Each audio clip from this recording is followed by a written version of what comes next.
नमस्कार दोस्तों, welcome to यज्ञ इन्वेस्टमेंट एकेडमी। एक बहुत ही इंटरेस्टिंग वीडियो आपके सामने लाने जा रहा हूं इन अ बैटल ऑफ प्लेटफॉर्म्स, जहां पर हम कंपेयर कर रहे हैं दो प्लेटफॉर्म्स को, यानी इंडिया मार्ट इंटरमेश को एंड इसका कंपैरिजन होगा विथ जस्ट डायल। तो इंडिया मार्ट पर हमने इससे पहले एक डिटेल्ड वीडियो भी किया था एंड रिसेंटली एक और कंपैरेटिव वीडियो भी किया है, तो उसके लिंक्स मैं आपको डिस्क्रिप्शन पर दे दूंगा। यहाँ पर हम मेनली जस्ट डायल के बिजनेस को समझेंगे, बिकॉज इंडिया मार्ट के बिजनेस को इससे पहले हमने काफ़ी डिटेल में कवर किया है। तो जस्ट डायल के बिजनेस को समझेंगे, क्या क्या पार्ट्स हैं उनके बिजनेस के जो कंपैरेटिव है टू इंडिया मार्ट, ओवरऑल उनके फाइनेंशियल्स कैसे दिखते हैं, एक comparative study, and then eventually हम एक कंक्लूजन लेंगे जहां पर हम समराइज करेंगे the positives and negatives of both the companies. So let's start. हम पहले जस्ट डायल की बात करते हैं कि इनका बिजनेस बेसिकली क्या है। तो प्राइमरीली जस्ट डायल का जो बिजनेस है वो उनके B2C सेगमेंट के लिए ज्यादा नोन है, जबकि इनका B2B segment is something which is comparable to India mart. तो B2B सेगमेंट पर उनका ज़्यादा जो ध्यान है वो JD मार्ट करके उनके एक सेगमेंट की वजह से होने लगा है। एंड बिजनेसेस जो ऑफिस सप्लाईज या फिर फॉर एग्जांपल इंडस्ट्रियल इंस्ट्रूमेंट्स या फिर बाकी इक्विपमेंट्स खरीदना चाहती है, तो वो ऐसे वेबसाइट्स जो है इनके जस्ट डायल के जो मेन UI है वो यूज़ करके अपने जो बिजनेस ट्रांजैक्शंस है वो कर सकते। खास बात ये है कि कस्टमर्स जो है कंपनी के B2B और B2C सेगमेंट दोनों के लिए वो सेम ही है, एक तरीके से सेम कस्टमर्स कह सकते हैं हम। सिर्फ यूजर्स इंटरैक्ट जो इस बिजनेसेस से करते हैं वो अलग है। तो ये एक मेजर डिफरेंस है उनके सिर्फ बिजनेसेस में। डिफरेंशिएशन एक और जो है वो सर्च इंटेंट का है। जब कोई B2B प्रोडक्ट के लिए सर्च करता है तो वो मेनली किसी पर्टिकुलर प्रोडक्ट को सर्च करता है, जबकि B2C सर्चिंग जो है वो मेनली कैटेगरी या फिर पर्टिकुलर कंपनी बेस्ड सर्च ज़्यादा होती है। तो समझते हैं कि JD मार्ट का जो बिजनेस है वो बेसिकली क्या है। तो लाइक इंडिया मार्ट का जो B2B बिजनेस है एग्जैक्टली वैसे ही it connects manufacturers, suppliers, distributors and specially SME market के लिए काफ़ी फायदेमंद देखा गया है in the past, specially seeing the experience of India Mart, जहाँ पर उन्हें मार्केट करने मिलते हैं अपने products through a digital catalogue and buyers जो है वो क्वालिटी वेंडर्स जो है वो डिस्कवर कर सकते हैं। B2B सेगमेंट जो है JD जस्ट डायल के लिए that contributes 25% of that top line. ये पार्ट है बिजनेस का जो कंपेरेबल है to a company like India Mart. Pricing mechanism Just Dial में कैसे होता है, तो जब एक कस्टमर ऑनबोर्ड किया जाता है ऑन द प्लेटफॉर्म, कस्टमर यानी कोई वेंडर होता है वो या फिर कोई बिजनेस होता है, उन्हें पूछा जाता है कि क्या कीवर्ड्स और किस रीजन में आपका जो लिस्टिंग है आपका वो अपीयर होना चाहिए। So this is the option जो कस्टमर को होता है चूज करने का। Based on each keyword and pin code combination उनका रोबस्ट एल्गोरिदम जो है जस्ट डायल का वो बताता है कि क्या आइडियल सब्सक्रिप्शन फी चार्ज की जानी चाहिए।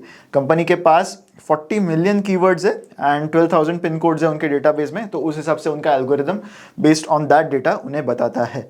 कैटेगरी स्पेसिफिक प्राइसिंग भी होती है and not a single category contributes more than 3 to 4% of revenue. So dependence बहुत कम है over one particular segment of the business. ये बहुत बार एक डर रहता है किसी भी बिजनेस में कि अगर कोई प्रॉब्लम्स किसी एक सेक्टर को अफेक्ट करने लग जाएं तो वो कंपनी के बिजनेस पर प्रॉब्लम्स लाएंगे या नहीं। तो this is very similar to India Mart. India Mart के केस में भी कोई एक पर्टिकुलर सेगमेंट जो है that does not contribute a significant portion to the total revenue of the company. तो रिसेंटली जस्ट डायल की बातें इसलिए होने लगी है क्योंकि stock has doubled in a very short period of time. उनके जो रिसेंट उनका Q1 का रिजल्ट था उसमें this is one of the snippet from there quarterly presentation, जहां पर उन्होंने बताया कि कैसे उनके मार्जिन्स हर क्वार्टर में विथ इंक्रीजिंग रेवेन्यूज बढ़ते जा रहे हैं। This is what the company has disclosed. लेकिन हमें एज इन्वेस्टर्स और एनालिस्ट्स हमें ये पता होना चाहिए कि ओवर अ लॉन्गर रन अपने इंडिपेंडेंट एनालिसिस के हिसाब से क्या मार्जिन्स है, क्या अंडरस्टैंडिंग है कंपनी की। So if we look at longer term margins हमें रियलाइज होता है कि इनफैक्ट जो जहाँ से company is disclosing these numbers वहाँ पर एक बहुत ही मेजर बॉटम हुआ था कंपनी के मार्जिन्स का एंड वहाँ से वो इम्प्रूव हो रहे हैं। But over the longer term we can see कि प्री कोविड कंपनी के margins were even better than what they are now. तो हमें ये हमेशा ध्यान रखना चाहिए कि हमारा analysis should cover these aspects where we are seeing the longer term trend. So clearly COVID से पहले company's business was doing well, लेकिन कोविड के बाद प्रॉबली बिकॉज उनका B2C का जो डिपेंडेंस है वो काफ़ी ज़्यादा है जस्ट डायल का, उस वजह से उनके मार्जिन्स गिरने लगे एंड कंपनी प्रोएक्टिवली उतनी चीज़ें नहीं कर पाई जितनी इंडिया मार्ट कोविड के स्टार्ट में करने लगा था regarding taking their business to another level. इनके जो रेवेन्यूज़ है एवरी क्वार्टरली रेवेन्यूज़ वो रिसेंटली ही प्री कोविड लेवल्स के ऊपर आए हैं। So it was a period जहाँ पर Just Dial as a company had not done very well. बाकी चीज़ों से अब कंपेयर करने की कोशिश करते हैं कि ये सारी चीज़ें तो देख ली, अब इंडिया मार्ट के बाकी फंडामेंटल्स के मुकाबले just dial how does it rank. So this is the total listing database इन लैक्स। आप यहाँ पर देख सकते हो कि 435 लैक्स यानी 4.35 का 4.35 is the total listing database on just dial. Obviously B2C भी कंपनी करती है जो एक काफ़ी मेजर मार्केट है, सो यहाँ पर ऑब्वियसली लिस्टिंग डेटाबेस इस वजह से कंपनी का ज़्यादा है, जबकि इंडिया मार्ट का it is currently at 79 lakhs, right. अब मेन चीज़ों की बात करते हैं जहाँ से दोनों कंपनीज अपने रेवेन्यू कमाते हैं, यानी पेइंग सब्सक्राइबर्स या फिर सप्लायर्स। सो दोनों का बिजनेस मॉडल इसी पर सेंट्रिक है कि जो सप्लायर्स है या फिर जो बिजनेसेस है लिस्ट होना चाहते हैं उनके वेबसाइट्स पर, उन्हीं से वो पैसा लेंगे। तो पेइंग सब्सक्राइबर्स की अगर बात करें तो इंडिया मार्ट के केस में this is 2.14 lakhs at the end of FY24, जबकि जस्ट डायल के केस में दिस वाज 5.84। तो नंबर ऑफ पेइंग सब्सक्राइबर्स काफ़ी ज़्यादा है। हालांकि अगर आप ट्रेंड देखोगे तो FY19 से FY24 तक कुछ मेजर एडिशन यहाँ पर हुआ नहीं है in the case of Just Dial, whereas India Mart के केस में यहाँ पर एडिशंस काफ़ी ज़्यादा हुए हैं, ऑलमोस्ट 50% से बढ़ गए हैं total number of paying subscribers या फिर पेइंग सप्लायर्स। तो जस्ट डायल ने कोविड पीरियड में काफ़ी स्ट्रगल किया, जबकि इंडिया मार्ट ने खुद को ऑप्टिमाइज करके एक ग्रोथ इंजन जो है अपना वो बनाए रखा। प्योर B2B नेचर जो है इंडिया मार्ट का, उसने भी कोविड टाइम्स में हेल्प किया, बिकॉज बिजनेसेस कोई ना कोई तरीका ढूंढ रहे थे in order to grow, in order to keep sustaining in the COVID environment. तो उस वजह से इंडिया मार्ट को वहाँ पर काफ़ी ज़्यादा फायदा भी हुआ। एवरेज रेवेन्यू पर यूज़र अगर हम देखें, यानी अगर एक सप्लायर उनके ऑन बोर्ड है on each of these platforms, तो on an average what is one paying subscriber और पेइंग सप्लायर पेइंग। तो this figure in case of India Mart around 56,000 rupees है। तो 56,000 rupees is the average revenue जो India Mart कमाता है from a single paying supplier, whereas यही फिगर in the case of Just Dial is 17.9 यानी 18,000 rupees है।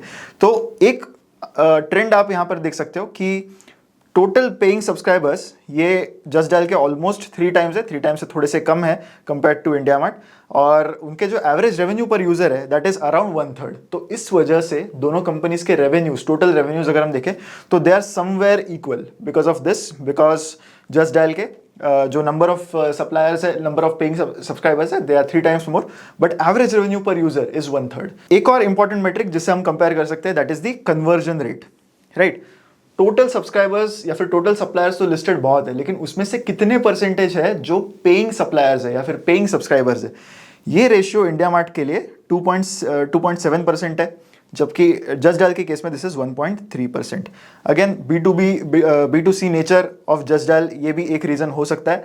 Overall just dial ऐसा प्लेटफॉर्म लगता है जो ज़्यादा वॉल्यूम पर कॉन्सेंट्रेट कर रहा है, वेयर एज इंडिया मार्ट ऐसा प्लेटफॉर्म है जहाँ पर वो चाहते हैं कि ज़्यादा से ज़्यादा जो पेइंग सब्सक्राइबर्स है वो आए, जो पेइंग सब्सक्राइबर है वो ज़्यादा बेटर पैक को अगर हम उसको अपग्रेड कर सके तो वो करने की कोशिश करें। This is basically the difference between the two companies. अगर हम रिटर्न ऑन कैपिटल एम्प्लॉयड को भी कंपेयर करने की कोशिश करें तो both India mart and just dial ये एक स्ट्रॉन्ग बिजनेसेस है जो हेल्दी मार्जिन जनरेट करते हैं जनरली। एंड एक और चीज़ जो रिटर्न ऑन कैपिटल एम्प्लॉयड पर बेयरिंग लेती है वो होता है कंपनी का कैपिटल एलोकेशन। कैपिटल एलोकेशन अगर कंपनी अच्छा करती है तो इसका मतलब होता है कि आप कैश फ्लो फ्रॉम ऑपरेशंस तो अच्छे कमा ही रहे हो, वो कैश फ्लो फ्रॉम ऑपरेशंस आप सही जगह यूज करके उस पर भी रिटर्न्स कमा रहे हो। तो ये generally asset light business models में प्रॉब्लम होता है, जहां पर उन्हें कई बार दिक्कत आ जाती है to grab a good percentage of return on capital employed. इस पर एक बहुत ही इंटरेस्टिंग एनालिसिस है जो मैं आगे आपको प्रेजेंट करूंगा, but currently it seems that India mart has historically also shown a very good return on capital employed. March 20 एक एनोमली था जहां पर इंडिया मार्ट का जो नेटवर्थ है वो नेगेटिव से पॉजिटिव हुआ था, इसलिए लो बेस पर वो रिटर्न्स काफ़ी अच्छे नज़र आ रहे हैं। जस्ट डायल के कैश एस्पेक्ट की बात हमें करनी होगी। रिसेंटली रिजल्ट के बाद जब कॉन कॉल हुआ तब कॉन कॉल के बाद जस्ट डायल का स्टॉक प्राइस काफ़ी ज़्यादा बढ़ा था, अपर सर्किट लग गया था 20% का। तो उसका रीज़न यही था कि एक एनालिस्ट ने उनको कॉन कॉल में पूछा था कि आप आपके बैलेंस शीट पर जो कैश है उसका क्या करने वाले हो। Just to give a magnitude, Just Dial के बैलेंस शीट पर अराउंड 4,500 करोड़ ऑफ कैश है, which is almost equal to their entire balance sheet size. Company की मार्केट कैप अराउंड 10,000 करोड़ है, पर ये जो कैश एक्यूमुलेट हुआ है इसका कंपनी एग्जैक्टली क्या करने वाली है इस पर कोई क्लैरिटी आई नहीं थी। जब रिलायंस ने जस्ट डायल में स्टेक अक्वायर की तब उन्होंने और एडिशनल 2,000 करोड़ कंपनी में इन्फ्यूज़ किए, तो ये सारे कैश का एग्जैक्टली क्या यूज़ होगा इस पर कोई क्लैरिटी नहीं दी थी। तो यहाँ पर पहली बार मैनेजमेंट ने एक एनालिस्ट को आंसर करते हुए कहा कि जो बोर्ड है they are discussing internally along with the board to have a healthy dividend policy, healthy dividend policy. So यहाँ पर उन्होंने बताया कि at least 100% of the annual profits should be sort of distributed और even higher amount which is tax efficient. तो यहाँ पर company बता रही है कि क्लियरली कि वो कोई कैपिटल एलोकेशन के मेथड्स करंटली नहीं देख पा रहे हैं। सो दे माइट बी थिंकिंग कि इट इज़ बेटर कि हम डिविडेंड के थ्रू ये जो पैसा है वो डिस्ट्रीब्यूट कर सके। ओवरऑल अगर हम देखें तो कैपिटल मिस एलोकेशन से कैपिटल डिस्ट्रीब्यूशन इज बेटर। अगर कोई कंपनी जो कैश फ्लोज फ्रॉम ऑपरेशंस वो जनरेट कर रहे हैं उसका यूज़ किसी और चीज़ में करे जहां पर अच्छे रिटर्न्स मिले तो वो सोने पर सुहागा होता है, बट एटलीस्ट मिस एलोकेशन होने से बेटर ये है कि कैपिटल डिस्ट्रीब्यूट तो किया जा सकता है। इंडिया मार्ट के केस में भी चीज़ ऐसी ही कुछ है जहां पर कंपनी ने पिछले 10 साल में कैसे कैसे फंड्स यूज़ किए हैं इसका एक एनालिसिस हम यहाँ पर प्रेजेंट कर रहे हैं कि अराउंड 2,500 करोड़ का कैश फ्लो फ्रॉम ऑपरेशंस का इनफ्लो उनको पिछले 10 सालों में क्यूमुलेटिवली रहा है। अराउंड 1,000 करोड़ रुपीस कंपनी को QIP के थ्रू मिले थे जो उन्होंने फरवरी 21 में किया था। अब ये पैसे कंपनी ने यूज़ कहाँ पर किए? अराउंड 739 करोड़ का तो कंपनी ने बायबैक कर दिया जो रिसेंटली उन्होंने कंक्लूड किया था, एंड अराउंड 1,200 करोड़ कंपनी ने यूज़ किए हैं for investment in subsidiaries, and currently around 1,583 crore जो है दैट ये पैसा अभी लिक्विड फॉर्म में है, कैश या फिर लिक्विड इंस्ट्रूमेंट्स में है, which is in the form of MFs और शेयर्स। तो even in the case of India mart एक चीज़ क्लियर है कि मैनेजमेंट बहुत ज़्यादा क्लियर नहीं है कि उन्हें पैसे कहाँ पर एलोकेट करने हैं, क्योंकि अगर कोई कंपनी QIP करती है एंड उसके 2 साल के अंदर ही बायबैक भी करती है, QIP में आप बाजार से पैसे उठा रहे हो, बायबैक में आप वापस पैसे रिटर्न कर रहे हो, सो इट इज़ क्लियर कि कंपनी का जो कैपिटल एलोकेशन का जो स्ट्रैटेजी है that is not very clear to them as well. तो अभी एक क्विक कंपैरिजन जिससे हमें कुछ कॉमन पैरामीटर्स को हम कंपेयर कर सके। बिजनेस मॉडल इंडिया मार्ट का टोटली B2B है, वेरएस जस्ट डायल का 25% है जो B2B है इन नेचर। ये सारे मेट्राइसिस के हमने कंपैरिजन वीडियो में पहले किए हैं। अगर हम 3 ईयर सेल्स ग्रोथ देखें तो वो इंडिया मार्ट के केस में 21% है, जबकि जस्ट डायल के केस में दिस इज 16%। प्रॉफिट ग्रोथ हालांकि 6% की ही है इंडिया मार्ट की, क्योंकि बेस काफ़ी अच्छा था, हायर बेस था आफ्टर कोविड का। जस्ट डायल के केस में this is just 1%। 5 year sales growth 19% in case of India Mart, whereas it is just 3% in case of Just Dial. Profit की growth over 5 years is 76% in case of India Mart. तो business obviously low base पर था but काफ़ी अच्छे से transform हुआ है to these levels, whereas Just Dial के case में it is negative -8% right now. EBITDA margins जहाँ तक आते हैं तो 28% है इंडिया मार्ट के एंड अराउंड 18% है, this is for FY24।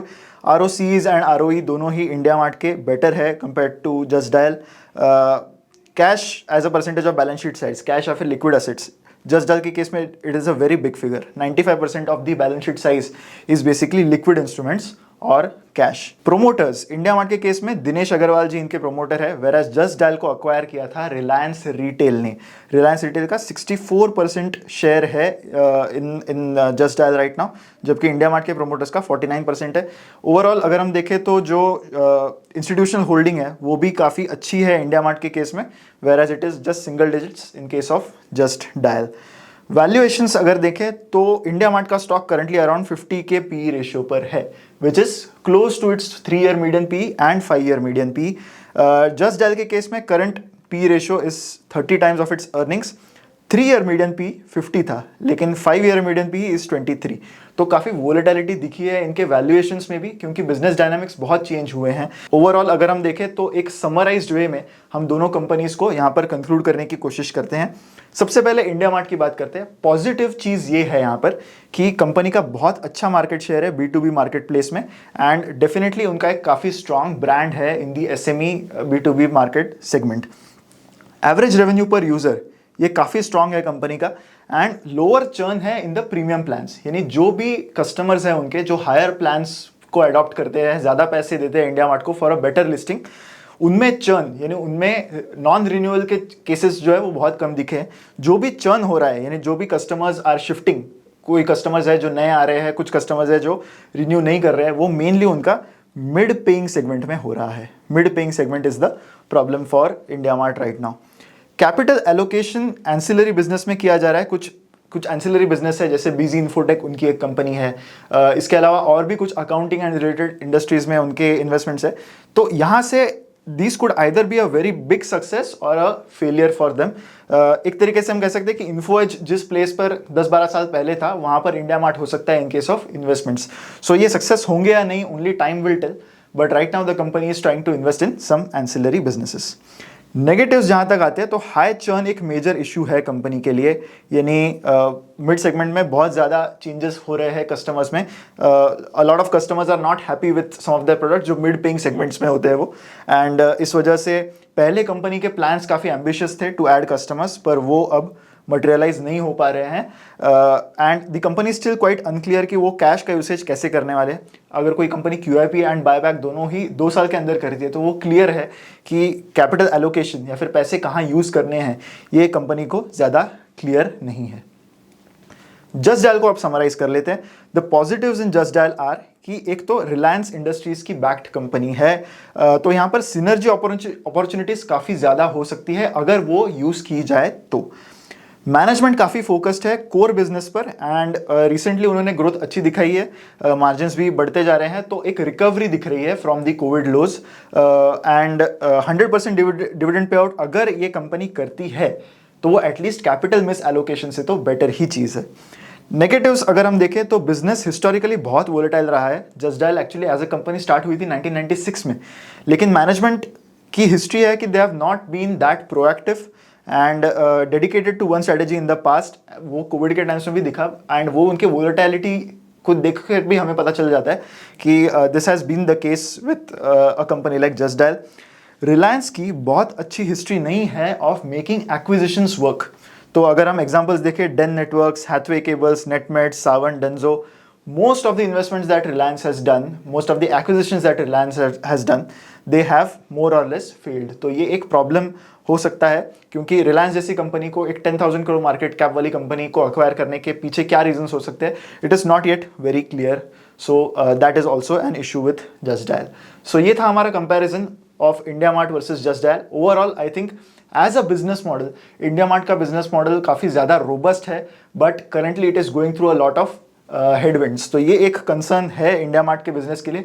At least the management is upfront about it, but I still feel कि 50 टाइम्स ऑफ अर्निंग्स एक इंडिया मार्ट जैसे बिजनेस के लिए, करंटली जब बिजनेस थोड़े से डाउनटर्न से चल रहा है, एक कोई और मार्केट होता जहाँ पर इतनी अच्छी बुल रन नहीं देखी है हमने, तो शायद ऐसा बिजनेस थोड़े से बेटर प्राइस पर अवेलेबल रहता। But definitely as a business company like India Mart has a much more robust and a good management as well, जिन्होंने अच्छे इन्वेस्टमेंट्स किए हैं इन द पास्ट।